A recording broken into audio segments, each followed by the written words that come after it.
എല്ലാരും അടിച്ചു കയറി വാ.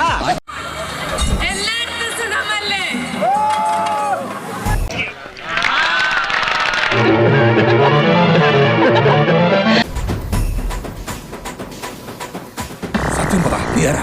ഞാൻ ആരുമല്ല. നീ എന്റെ കഞ്ഞിയിൽ പാറ്റിടാൻ വന്നവനല്ല. മനഃപൂർവ്വം കുറ്റമൊന്നും ചെയ്തിട്ടില്ല. അതുകൊണ്ട് കുറ്റബോധം ഇല്ലാത്തത് കൊണ്ട് ചിരിച്ചു പോയി ചിരിച്ചു തന്നെ വന്നു. നേര് പറഞ്ഞാൽ എനിക്ക് നിങ്ങളോട് സഹതാപമുണ്ട്. ഇത്രയും പെട്ടെന്നൊരു ആക്രമണം ഞങ്ങളും പ്രതീക്ഷിച്ചില്ല.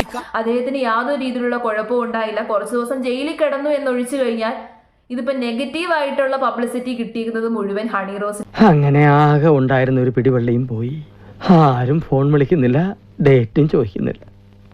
നവരസങ്ങളുമായി ഞാൻ വീണ്ടും തെരുവിലേക്ക് ഇറങ്ങേണ്ടി വരുമോ എന്റെ പേടി. അല്ലെങ്കിൽ ഹണി റോസിന്റെ ചെകിട്ടത്ത് കിട്ടിയ ഒരു അടിപൊളിയാണ് എനിക്ക് ഈ ഒരു തീരുമാനം തോന്നിയത്. കലക്കിയോ ഒരാവേശത്തിലെടുത്ത് ചാടി വേണ്ടായിരുന്നു. അഹങ്കാരം ഞങ്ങൾ സഹിക്കില്ല. ഇതെല്ലാവർക്കും ഒരു പാഠമായിരിക്കട്ടെ. ആയിരിക്കട്ടെ. എന്നാ പിന്നെ ഞാൻ ഇറങ്ങട്ടെ.